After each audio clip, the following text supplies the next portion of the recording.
Well, it's sunny here, but I hear the rain is coming. So I'm going to take some wildflower seeds and sprinkle them in the backyard and see if anything pops up. Is it any particular type of wildflowers, or is it Well, just like a mix? These were gifted. They were sent in the mail. I don't actually know what kind. They could just be weeds. That's all right. It would be an improvement over what's back there right now. We should do that as part of suboptimal industry. Just hemp. Bulk weed seeds. Mixed premium mixed weeds. Yeah. Dandelion, bishop's weed, crabgrass.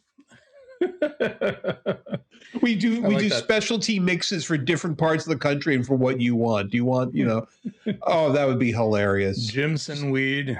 Right. Some invasive species. Yeah. You'll never get rid of. Purple loose stripe, the poster child of invasive species. That'd be brilliant. Yeah. And it's like, because if you go to I one time went to this place that makes seeds, special seed mixtures. Yeah. My God. It's a thing. It's a big business. Yeah. And so we could come up with fabulous stuff. It'd be so good. Ecocide, the Ecocide series. I'm friends with a burpee. You're friends with a who? A burpee. Oh yeah. Yeah, big name in seeds.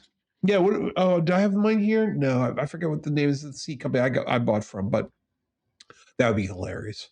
We really should. We should just put together the website and do all the pictures and stuff like that, and see if anybody actually angry buys bamboo. Something. Right? Just make stuff up. Don't listen. This stuff. It's going to be everywhere. Menace mix. Yeah. Kudzu.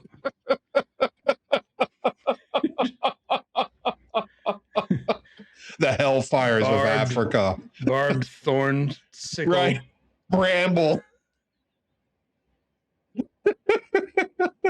The life-threatening mix. If you want to draw blood, this is the mix for you. And our very brambles, special edition, nettle. Flowers of Mordor. Right. Yeah. Nightshade.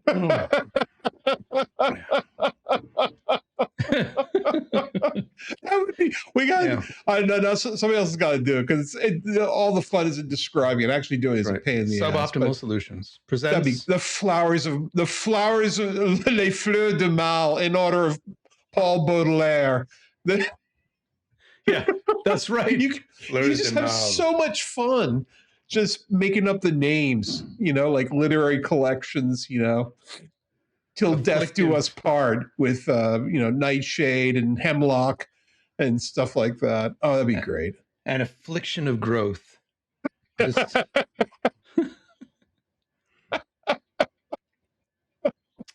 Green monstrosity. Exactly. Yeah. Speaking of an affliction, I read the entire thing. I may have skipped a little bit. So I listened to the audiobook, which is read by the author, and I'm going to get the author's name wrong, because that's my specialty. Do we even want to talk about this? Because I put the time in. We should at least 10 minutes. I'm going to dish it out now. Oh my God. Technofeudalism. Janus and capital and the end of capitalism.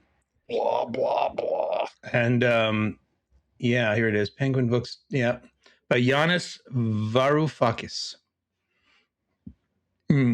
Former finance minister for Greece. Yeah.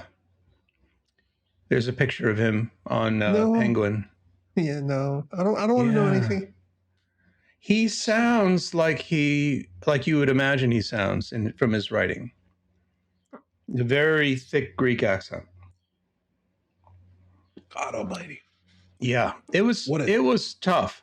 And the thing that really got me reading this book was he very confidently set up categories and structures and definitions and then based his logic based on these categories, and definitions that he set up. And I understand they have precedence. The technostructure keeps coming up. This is the John Kenneth technostructure. Galbraith. Right. But John Kenneth Galbraith also coined the term neo-feudalism. And he fails to make the case, I think, that techno-feudalism is anything different, really, than what Galbraith talks about in neo-feudalism. I understand this sort of techno-feudalism is made to take over our minds, but that's assuming that capitalism wasn't doing that before. To begin with. I mean, it kind of is the whole thing. Capitalism invented Santa Claus. I mean, the Coca-Cola company literally invented Santa Claus. So, they've been, it's like, it dictates culture, dictates opinion. It gets you to buy nylons and cars. He keeps bringing up Don Draper, which is interesting. Yeah, he brings up Don Draper and he brings up the Minotaur, and it's just like, yeah, I get it, dude. You're bringing in an eclectic mix of external cultural references. I don't care. Are your arguments cogent? No, I don't. But that was the thing. It was it was a lot of economic history talk, and I didn't think that he made his case well enough. It just didn't convince me that this is a completely new thing that will kill capitalism.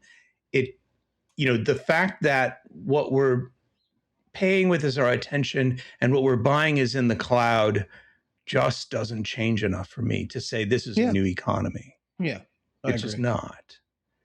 Who was it? The inventor of the MP3. I was listening to him not too long ago. He works at Microsoft now.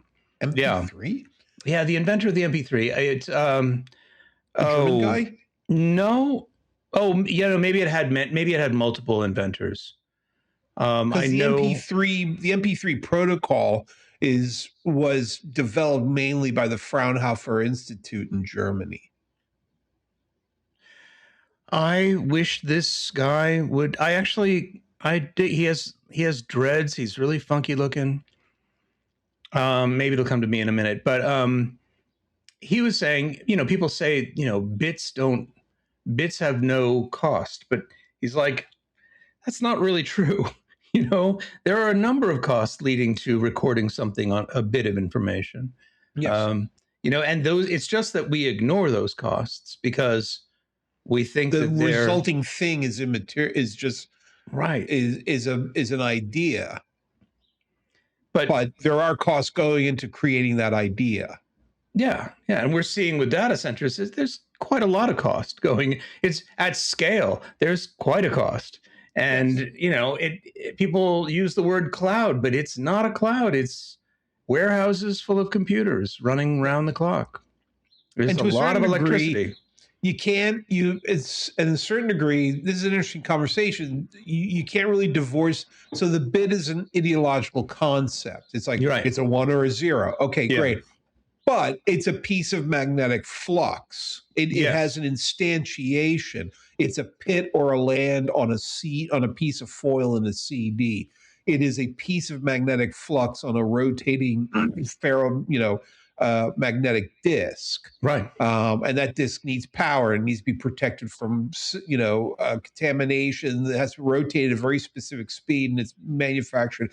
So, even though the concept is immaterial, there has to be an instantiation, just like copyright says, the definition of copyright of an artistic work, the definition of a creative work is for copyright is a creative work fixed in a permanent, in a physical medium. Mm-hmm. And so, there has to be. I'm sorry, that was a huge rabbit hole. No, but I think that's important. I mean, it's funny. Sometimes I take on new web clients, and I'm like, well, okay, there's like you get new customers. That's hilarious. Yeah, and every once in a while, somebody will be like, wait, why is there a service fee? Why is there an ongoing fee? I just want to pay for the website once. And I said, well, do you pay for electricity once? No, a bill comes every month. I'm like, yeah, well, I also pay for the electricity that, among other things, that runs the server, as well Oh, as because you're like, hosting it. yeah, I'm hosting it. So this, Oh, as you're well as hosting it. the Okay. We're secure not talking about location, design. the Yeah. cooling that's required, the Yeah. backup storage, Security. the, changing out the hard drives every once in a while. Yeah. Yeah. You don't want people just walking in from the street and stealing your server. So it's a secure location behind many doors. There are backup generators. Yeah, I Yeah. mean, they don't charge me everything they spend. They charge me just for what I'm using, and it's significant. And yeah, Yep. you have to pay into that. That's part Yeah. of the deal. These things actually cost money. Bandwidth They costs involve money. effort and time and expertise and Yeah. thought and concern. Yeah, multiple connections to the internet from different sources in case one goes down. It's I'm trying to avoid the sun glare here hitting my face. Um yeah, it's a thing. Yeah. But yeah, But how so do we get into this? So it because of doesn't the cost cloud, anything. because when we say it's the cloud, then it's not like you're building trains or cars or radios, that somehow the immateriality of it being in the cloud doesn't fundamentally changes something. But no, it's you're paying for a service. Yep. And you're either paying with your attention watching ads, or you're paying with your wallet. Mm-hmm. What is the difference? Why is technofeudalism different than neo-feudalism, which you can certainly make an argument for? The capitalists own us. That you can make an argument for. The more we are victims of rent, that all makes sense, but the central argument just keeps looking for a way to prove itself, and he really spends too many chapters giving us the background, like the economic background, with kind of a semi-Marxist slant leading up to now, which is where you want to get to since it's the title of the book. And then he doesn't prove it. He doesn't prove that anything different is happening now. And that's very frustrating. It's a very frustrating read. It is very, it felt a lot like, believe me, trust me, bro, trust me, bro, trust me, bro. These are the active structures. I didn't buy it. I know a lot of people really like this book and they think it's really important breakthrough or something, but I just found it annoying. It's amazing how incompetent people are explaining their ideas. I mean, I get this. I watch, I'm a big fan of science and technology and the history of science and technology. And there are very few people who explain it well. There's a lot of people. I watch a lot of videos on the internet. I watch Numberphile, and I watch this, and I watch that, and I watch PBS Space Time, and I watch Astrum, and I watch a lot of different things. And a lot of these people, when they get to the hard part, they wave their hands.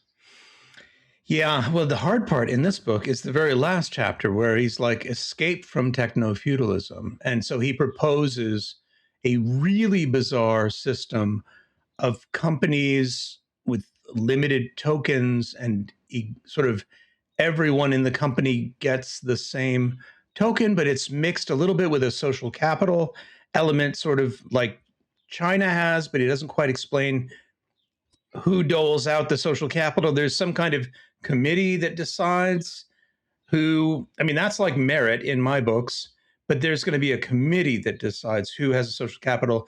And then I think their token is, it factors into their token in terms of decision making. Everyone in the companies has a token to vote, and so everyone in the company guides the company, which sounds like a horrific idea, right? I mean, like a co-op. Yeah, it's not a company exactly, and the co-op is like, we need to have 12 different kinds of snack machines on every floor. It you end up, I don't know, I just imagine you end up missing the purpose of what you're doing when you're bringing everyone together to kind of vote on the direction of the company. They kind of turn it into a dorm situation rather than something that makes a profit. Right. It's not that I'm in love with capitalism. I don't think that the system we have works really well, but the system that he proposes was so incredibly complicated and based on still, I mean, just like after a while I stopped. I was listening to the book. I just couldn't listen to Right. like I was give just up. like, I had too many questions. Was like, wait a minute, that's not gonna, oh, he's on to something else now. Oh yeah. I can't. It's just like these science shows. They're like, oh, and if you can see the prime spiral intersects at 45 What? degrees. Wait, what? What? Okay, now on to the next thing. It's like, no. That's like a really critical part. That's You gotta right. like explain that. And they don't. And people don't really explain things because honestly, I don't think a lot of people really understand things. And I also think, and also another problem is that it's very messy and very complex. Like if you actually dig down into science and discovery, it's the story we've been told is a very nice, very well polished, very refined, very easy to digest story. The truth is a lot harder, Right. and science is extraordinarily hard to do. Oh yeah. And like even something as simple as friction. Everybody's, Right. when you learn friction in physics, it's like there's the coefficient of static friction, which is, for a given material and a given object on it, how much force you have to exert to get it to move. Right. Because friction is a force that's holding it sane. That's the coefficient of static friction because you're trying to accelerate a mass from zero. And then once it starts moving, you then have the coefficient of kinetic friction, which is a different coefficient because everybody sort of agrees that once something gets rolling, the friction changes. It's different with a moving object than with a static object. Right. And the answer is it's a lot more complex than that. I mean, it's like they really, it's very, very. I've read some articles that are like, yeah, friction is really complex, Right. and it varies wildly. And part of the problem with science is you've got to cut through that noise. There's so much noise in the signal that you got to place a bet that I think it's in there. I think it's over there where the real principles are, and you go towards that. And you got to cut out the noise because figuring out that the planets are moving in an elliptical rather than a circular orbit, it's really hard. Because the Earth itself is moving in elliptical orbit. The Earth is not rotating in a completely coherent fashion. It wobbles this way and it wobbles that way. And there's a 22-year period. And then there's a 40,000-year. There's all these different permutations of the whole thing that mess up the noise. So the problem is, getting back to the original point, is that people really gloss this stuff over. And it's like, you really can't. You're doing a disservice to the human endeavor by saying that, by glossing this stuff over, and like he does in this book, it's just an endless string of regurgitations of previous, very high level blow-offs of really complex concepts. I think the thing is, he doesn't make the case that what Don Draper was doing is different.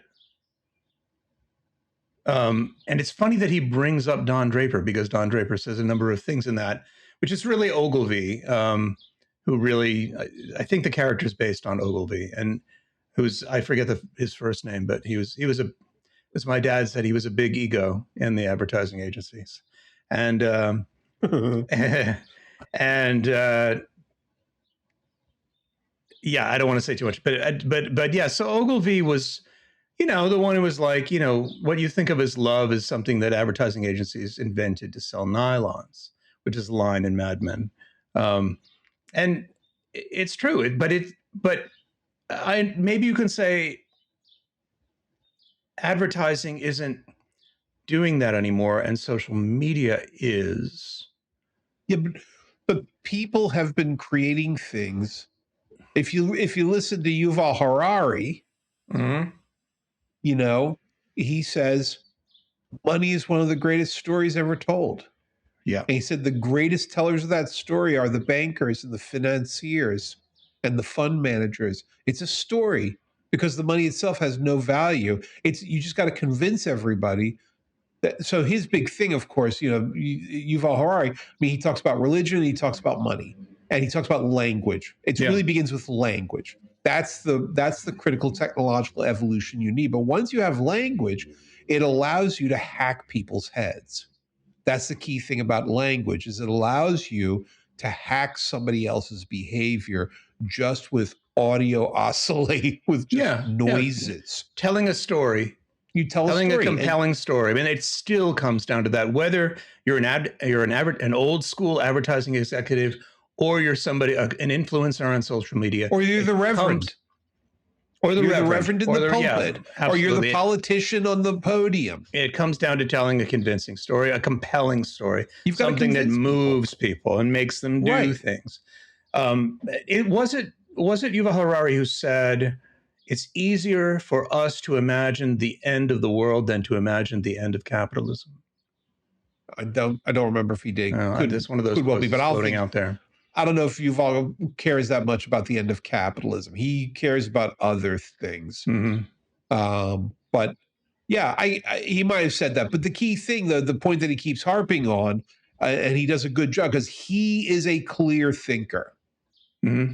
I may not agree with all of his agenda, and he has an agenda, but he is very good at distilling. He has that Francis Fukuyama vibe of just distilling thoughts down to their absolute essentials and getting it across in a very compelling way, which I don't believe technofeudalism does in any way, shape, or form. I think it's much more muddied, and it's just it's a guy just like we're doing right now, just spooling thoughts out of his head willy-nilly. I don't think it didn't feel like an editor.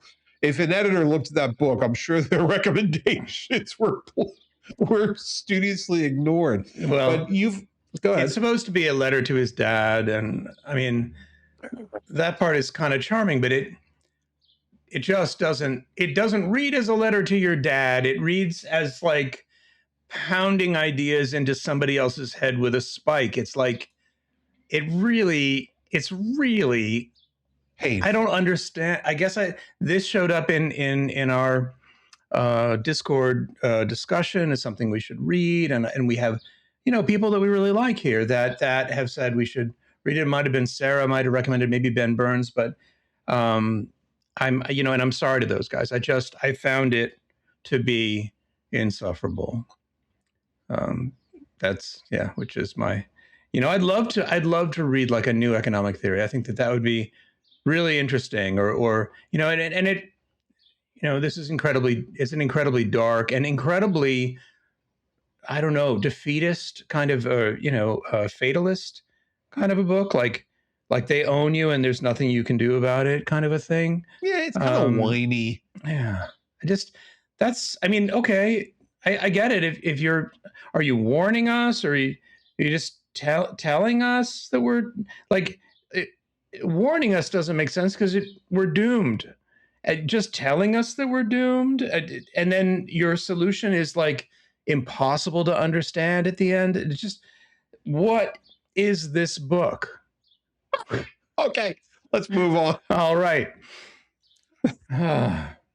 And I know you said I read 10% of it and I had to stop, and you were the smart one. I was like, yeah, that was, I mean, well, I read another like 8% today. And at the end of the 8%, I'm like, that's it. I'm calling it.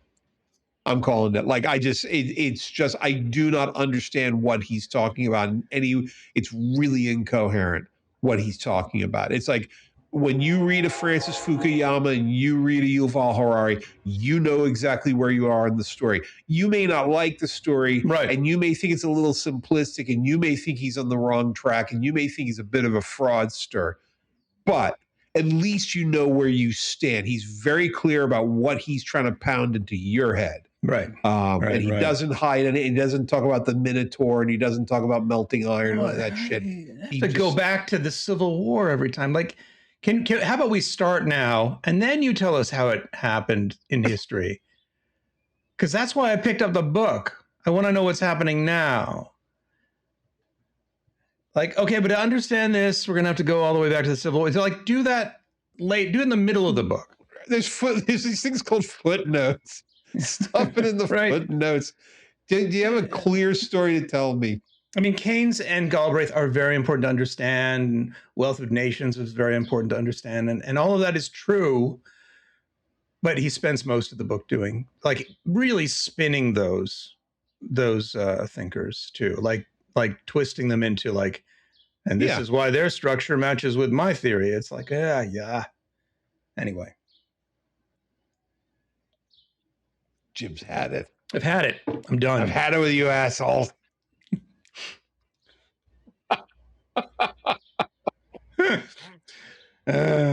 And I know nothing. I'm fascinated by economics, but I can't do the math. I mean, I think at some point with science and economics, you've got to be able to do the math. And so, I'm just an idiot when I talk about this stuff. But the science is interesting. I'd love to get Don Smith back on and maybe take some of our questions, like if we've got any new profound insights, or kind of see where he's going and what his thought is as an astrophysicist and professor, what he's teaching, what his students are thinking. There's a lot of wacky stuff coming up about Gödel space, like I just watched a physicist talk about that the universe is basically turned in on itself and contradictory, because Gödel's incompleteness theorem is like the only law of the universe, which is fascinating. There's a lot of discussion about the real meaning of the double slit experiment. There are people who are like, it's only waves. There are no particles. And there are people like, nope, there are no waves. It's only particles. It's a really interesting time, I think, in physics. We're really grappling with the big stuff. The really interesting part is that they've got these monster telescopes now. One of the key things, they got the James Webb, and what's the one that they're launching very soon? The wide field one, the one that can take like a huge section of the sky. It takes with the same precision, if not greater precision, than the Hubble, but it takes a picture that's 100 times bigger than the Hubble's picture. And they're really but whatever. It's the hell is that thing called? But anyway, every time they get a download, it's like, yep, that's wrong. Yeah. Yep. Well, so we were wrong about that one. Just like you're going to remember the name of that telescope, I just remember the name of the guy who I thought had invented the MP3 was Jaron Lanier. Have you ever heard the MP3? I remember him saying he was that MPEG level 3. Was that it? It's MPEG. It's MPEG 2 layer 3. Right, is what it actually stands for. Yeah. It's the audio layer. It's layer 3. It's the audio layer of the MPEG 2 video standard. Early on, I had, before Napster and all that, I had heard that he was working on compressing audio so that it could be streamed over the web. How old is he? He must be really old. He's quite old, yeah. It is. Okay, good. His dreads look great, and he's a really interesting thinker. I mean, he's working for Microsoft, and he has some dubious ideas about AI that I don't really agree with, but who the hell am I? I mean, he's Jaron Lanier. All ideas about AI are dubious. Yeah. No, the interesting thing, did we talk about MP3 already? I'm sure we did on the show, right? We did because and right, to sum up what we were saying before is it doesn't just compress the file size. It limits throws things out. It throws things away, right? It gets rid of duplicate audio elements. It's real power is not in mathematics like traditional compression. Like traditional compression is just, let's find a really big long chunk of numbers, a big chunk of data, and assign it a unique number, and that way we can crush the data stream down to the minimum amount. The MP3 algorithm relies its real card is psychoacoustics, which is what the Fraunhofer Institute did. Which is they did enormous psychological studies in how people hear things, and they found out that people can't tell stereo separation and bass frequencies. Like if it's coming from the left channel or the right channel, people can't really determine if it's coming from the left channel or the right channel. So they said, okay, fine, fuck it, let's throw out the stereo and the bass. Yeah. And if there's two instruments playing, if there's like a clarinet and a guitar string, and they're playing roughly the same note, and one's significantly louder than the other, you don't hear the other one. You don't hear it at all. Yeah. It's really interesting. It'll show up on the meters. It'll show up on the waveform plot, but the human ear does not hear it. But it contributes to why why MP3s sound so flat. I mean, if you have any discernment about music at all, it's because they've taken out the extra information. You can kind of barely perceive that in order to make. Well, I mean, at the time, everybody had dial-up. I mean, how the hell were you gonna? And then there were live streams that just YAML. I did some YAML programming early on for like internet radio when that was just the beginning. And yeah, that stuff was that stream was really horrendous. Yeah. Yeah. If you're talking about 32 kilobits per second. Yeah. Which is what people were doing back in the frontier days. They were doing 32 kilobits per second. But once you got to 128 kilobits per second, the MP3 sounds pretty damn good. Right. So yeah, it's variable bit rate. That's another thing about it, but it's very interesting because it's just fascinating because it's a different take. Because we're so used to dealing with mathematical encryption, lossless mathematical encryption, that it's based on psychoacoustics, and they're throwing things out. They're throwing things out the window. So I find that fascinating. But anyway, we've plowed that ground before. How did we get there? I don't remember how we got there. Dreadlocks. I remember Jaron Lanier, right? And you're going to remember the name of that giant telescope which I haven't heard about. Oh well, let's look. God damn it, let's look it up. I do know that there's two competing theories about the expansion of the universe now. I forget whether it's Korea or Japan. Scientists in Korea or Japan and the United States are having a feud over, I don't remember if it's quasars now. I was listening to this very late at night. But yeah, it's it may be that the universe isn't increasingly expanding. That it's expanding, but it's not accelerating. There are scientists in Japan or Korea that just think we got that wrong. Which is it's like just about the time that they're really proud we got used to it. They're probably just like strutting around with their big egos. You are very stupid. You are very stupid. We know what's going on. You are very stupid, and we have figured it out. The Nancy Grace Roman Space Telescope, NASA's next great observatory, now projected to launch in September of this year. And I'm just reading, I think, NASA's thing. It's called Roman for short. And its surveying capabilities are over 1,000 times faster than Hubble and can chart 200 times more sky. It's got like this 7-foot wide digital camera receptacle. It's like bigger than your house. And so it's got this enormous retina, and it can see, it looks like something from the Expanse. It looks really evil. Nice. And it's going to take just huge pictures of stars so they can do measurements of the mass of all the stars at the center of the galaxy and blah, blah, blah, blah, blah, blah, blah. No. But that's the interesting thing that's going on, is that much in the same way that, back in the 1400s, it's like, okay, Ptolemy's not cutting it anymore. It's good. We're good enough. We can observe things well enough now. We've got enough continuity that we can't fudge these numbers anymore. Like, there's something wrong. There's something wrong here. We got to figure it out. And the same thing with these things. It's great. They're generating tons of information. Everybody's like, whoa, yep, that one goes out the window. Yep, that one goes out the window. And it's good. Yeah. It's good. It keeps us fresh, keeps us on our toes. So that's the Nancy Grace Roman. I'm all a fan of these. The JWST, the James Webb, is such an ass kicking. Yeah. Oh no. I followed that whole. Did you do that? Did you load like the website and like watch it? No. They had a website where they had like all the stats of the satellite in like real time, and you could watch it, and it'd say days until we deploy the sail, days until we're tuning the telescope. Now it was it was NASA on it's game.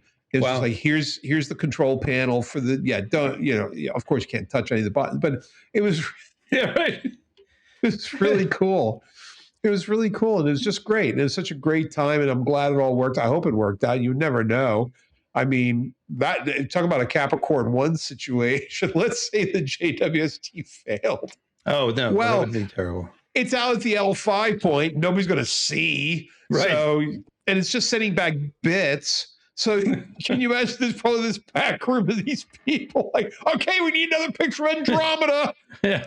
It's my daughter's birthday. Shut up. I need another picture of the Horsehead Galaxy, you freak. You can go visit your daughter's birthday after you do that. Anyway, so that's that. What else is going on? You got anything else to? Not really. You know, I've done a lot of traveling lately, and I am really happy to have one weekend now where I am home. And I don't have the kids, and I am just basically I don't have to do anything. Going to brunch on Sunday with some people, but that is it. So I'm psyched. We should have a thing to read, a thing to do.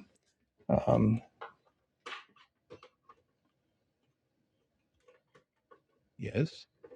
I'm just changing my camera again because the sun is moving. I thought the sun was at a fixed point in the sky. Can we fix that? Get somebody on that.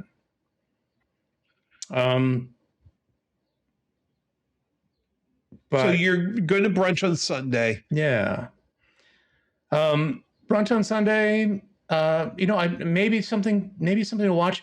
One thing that these kind of forgotten sci-fi films, the ones that bombed.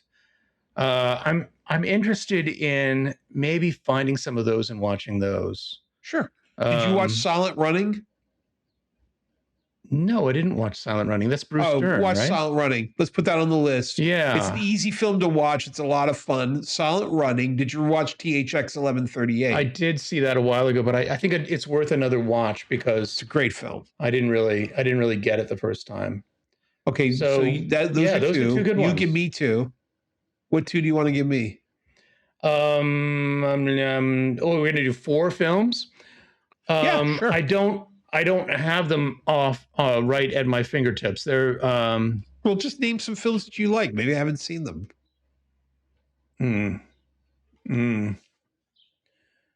I've never seen Alien from end to end. But really? It's a scary film. I don't like scary films. It is a scary film. It's a great film, though. Yeah, it is, but it's scary. Yeah, that one and Aliens is the first. I liked really Aliens fantastic. A lot better. It's really good. Aliens was much more sort of like Duke Nukem. Yeah, exactly. Much more mainstream. Whereas the first one was much more unnerving. You've got the BFG. Yeah. Oh, yeah. Starship Troopers. Have you seen Starship Troopers? No. Oh, that's my recommendation. Okay. Starship Troopers. There's Starship Troopers. What else? Pick another one. You know what's interesting too is they're doing a remake of Starship Troopers. And if you watch that film, it'll be interesting to see what they change. Okay. Yeah. And also it's based on a Heinlein book. Yes. Which I haven't read, but maybe you have. Neither have I. Okay. Well, totally just watch Starship Troopers. It's sort of horror, but it's much more than that. It's really interesting. And it doesn't become apparent why it's interesting until later in the film. I've seen a documentary about it, so I already know. You know Paul that. Verhoeven, right? Yes, exactly. Yeah, he is a very effective and annoying person. Like RoboCop is a really good movie. Right, it is. Did Verhoeven do Total Recall? No. No, I thought, wasn't that Ridley Scott? No, it might have been Ridley Scott. No, Total Recall is not Ridley Scott. Was it Verhoeven? Total Recall. Hang on a second. That's an annoying goddamn film. But really. Yeah. Oh, it's Verhoeven. Yeah, it's Verhoeven. And kind of the same idea, right? I mean, he's got this thing that he does with his films. It's not just lurid. Yeah. It's lurid. He really just goes all in on disgusting American culture, and he just cranks it up to 12. And you can tell he just absolutely loves shoving it in people's faces. It's like, you want to see what you look like to Here it is. Just jamming it. And I'm like, okay, we're along for the ride. Go ahead, pal. Have you seen Minority Report? Yeah, that didn't make many ripples on my consciousness. We'll do Starship Troopers. I've already seen Silent Running. RoboCop a long time ago. Yeah, I saw RoboCop. But these are not really science fiction films. Like Good Heart, like Silent Running is definitely a science fiction film. That's cool. And THX 1138 is definitely a science fiction film. You know what did might you ever be see The fun? Andromeda Strain? The Andromeda Strain would be cool. I also was thinking it'd be interesting to rewatch Logan's Run because they've actually, I think they've put back a number of scenes that were cut from the original. I'll watch Logan's Run. Okay. Starship Troopers and Logan's Run, but you've seen these too. I've seen, but I haven't seen Logan's Run in a long time. So this is what I'm doing this weekend. I'm going to be watching science fiction films, which suits me fine. That's what I want. That's very good. Exactly. None of this like, G7 reevaluation of debt financing on a global scale post World War II. No. And no Hungarian films. And unless it's a science fiction film. We've paid. I don't know what I've bought with it, but I've paid a packet. The one last thing I would leave you with is very interesting. Social media is being crowded by, selfie movies. Go ahead. What two are you watching? You're watching THX Silent Running and THX 1138. Okay. And I'm going to rewatch Logan's Run. Now, these are all very, very mainstream films. If there's anybody out there who says you guys are just rewatching the same bullshit that everybody watches, here's some really weird ones. There's a guy who lists, the science fiction films that kind of fell through the cracks. And what I want to do is actually go through some of them and because some of them really should have fallen through the cracks. Yeah, and I don't want to waste our time with those. Yeah. So I want to kind of review some of them and at least see the beginnings of them and see if they're worth it. And then we can talk about them. Because I think that would be worthwhile, but it takes a little more setup. Can I switch topics now? Yeah, go ahead. About TikTok and we can close on this.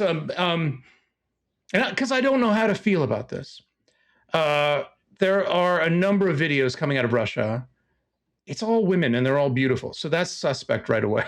But maybe all the women are beautiful in Russia.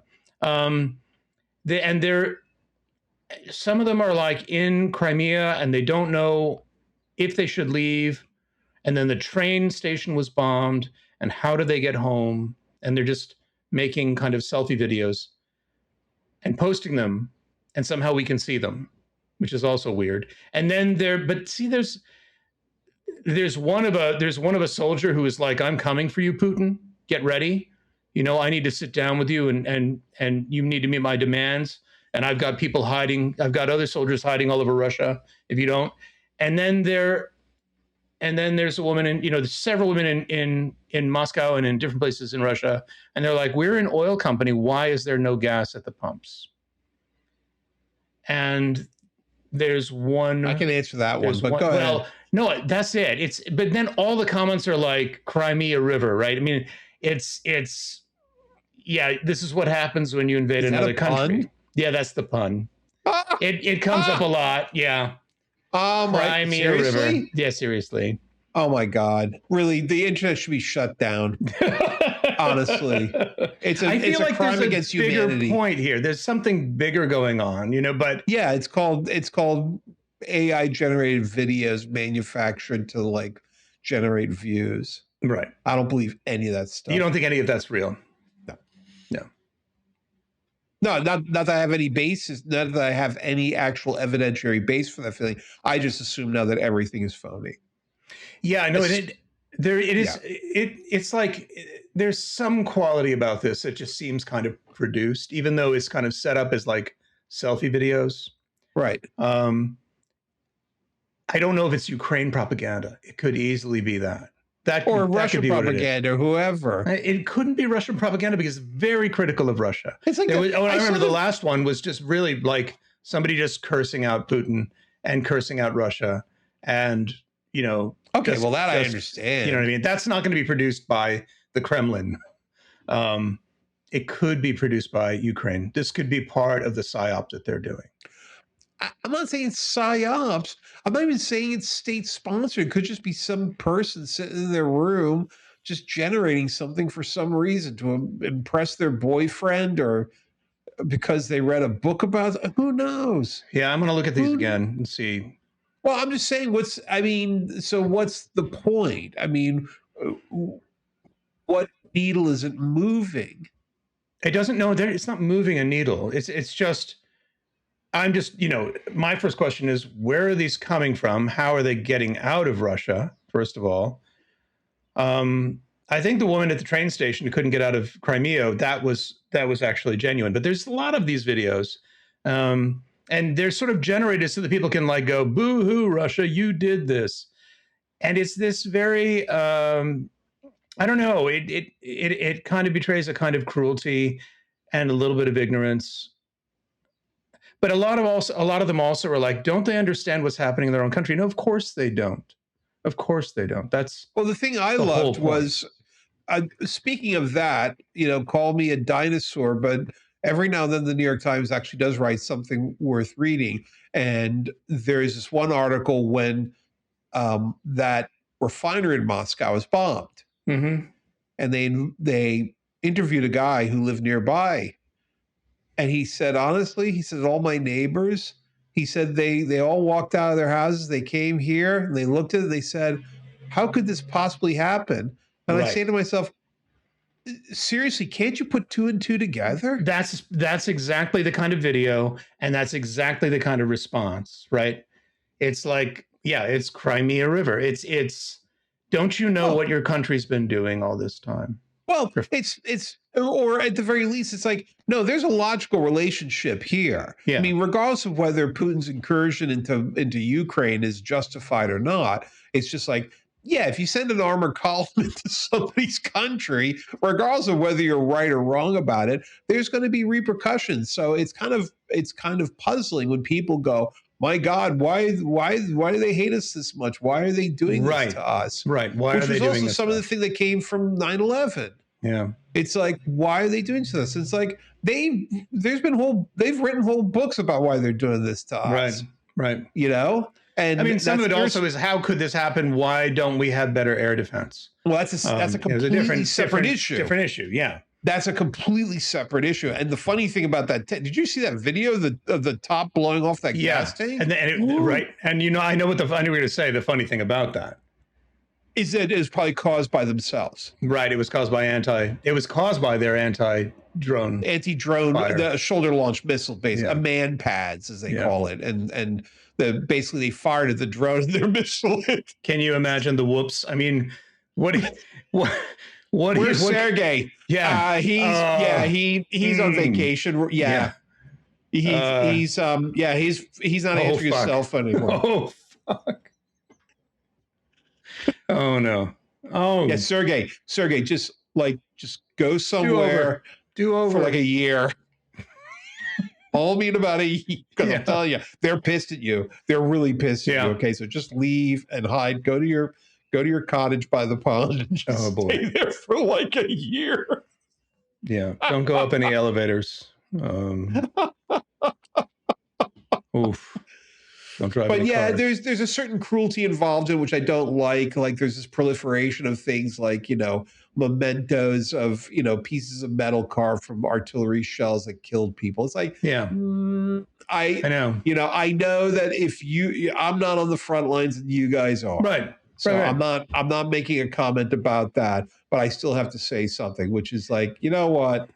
It's just like we could do with a little less. I don't see how you're like really moving the ball forward by engaging in this behavior. I totally understand anybody in Ukraine being heartless about this because they have a right, but us, the rest of the world, you don't need to buy a little more. You don't need to buy this stuff. Yeah, it's just like if instead of spending, just write a check and send it in, but. I don't know. There's all these schemes. I don't buy any of that stuff. But anyway, the fascinating thing is that if anything is clear, I mean, it's amazing how identical the Strait of Hormuz and the Ukraine thing are. Like Yeah. It's kind of funny in a way that you get to a point where you're like, hold a second, this is exactly the same thing. So the Ukrainians are stopping the Red Army with golf carts, and the Iranians are stopping the US Navy with model airplanes. Yeah. And it's like, yeah, it's the exact same thing. It's not the exact same thing. No, but no. it's a very similar thing.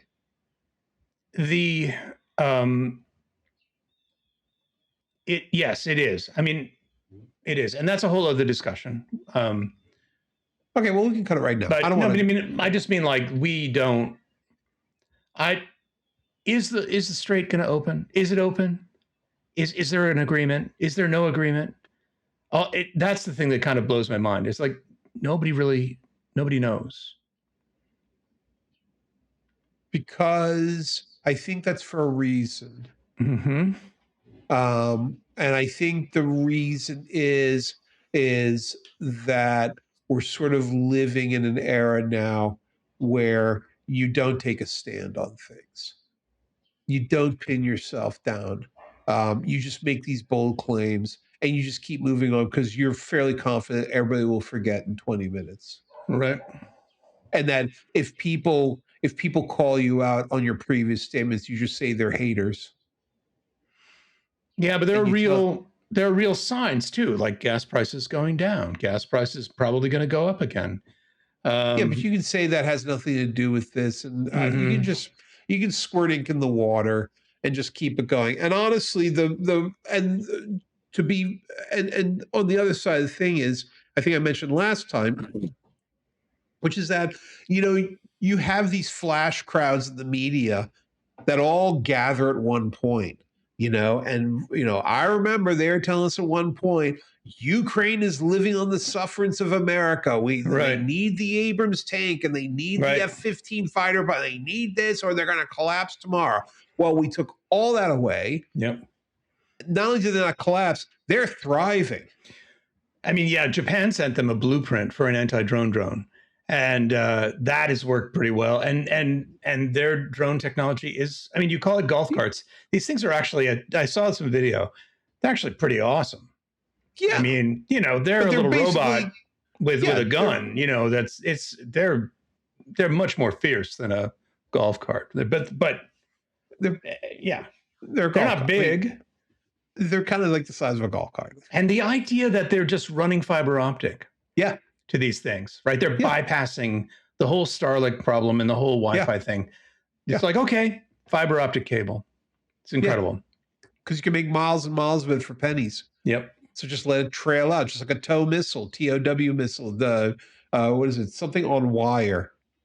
TOWs, but that was technology from the 1980s. It was literally a missile that you fired that is a shoulder launched missile that trailed a cable as it went at like the speed of sound, and the cable just spool out, and you could still control the missile by using the cable. It's a really old, and you think like this is like bullshit technology. It's like, wow, we're trailing a cable. It's like, no, it works pretty goddamn good. Honestly, you can't hack it.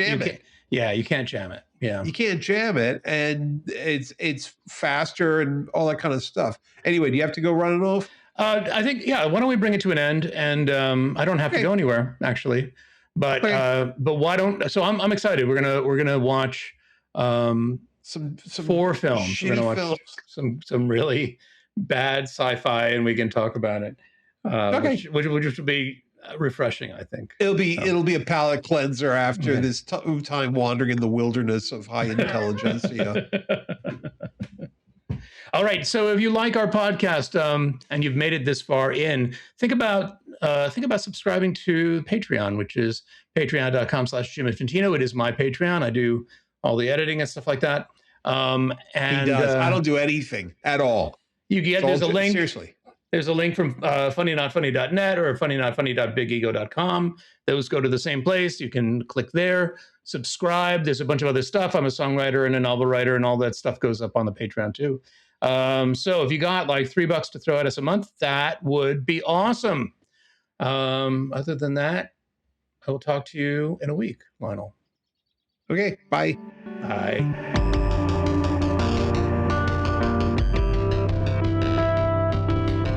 Funny Not Funny is produced by Jim Infantino Infantino at Slab Media in Boston. Jim Infantino and Lionel Casson are the co-hosts. Our website is funnynotfunny.net. The theme music is from the song Wheel from the album Utopia Revisited by Jim. The opinions presented by the co-hosts are ridiculous and should not be taken seriously by anyone. Our intended audience is literally nobody. If you're listening to this podcast, you should probably pause to reflect on other choices you've recently made. Please do not subscribe or leave a rating or review. It only encourages us to make more. Thanks for listening.